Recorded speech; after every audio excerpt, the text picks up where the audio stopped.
Hello， 大家好，歡迎嚟到 The Wave 嘅頻道。今日我哋繼續有一隻耳機嘅開箱，呢隻係 Apple 嘅 AirPods 2，係有無線充電盒嘅版本，可以支援 QI 無線充電制式。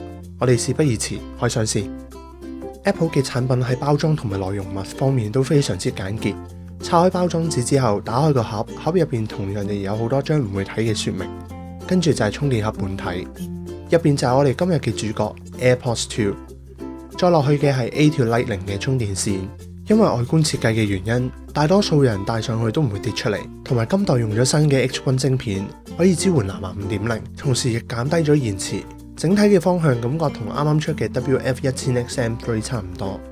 亦因為有新嘅 H1 晶片嘅原因，甚至可以好似 Xperia Eardeal 咁樣，令佢可以自動幫你讀信息，非常之方便。無線充電方面，呢個充電盒可以支援市面上使用 QI 制式嘅無線充電器，所以亦非常之方便。而充電盒本身有嘅電量，亦可以將 AirPods 完整充電接近5次，非常之誇張。嚟緊嘅影片將會落 AirPods 2、WF-1000X M3、WF-1000X Xperia Eardeal 一齊喺 MacBook Pro 同埋 Xperia One 上面測試。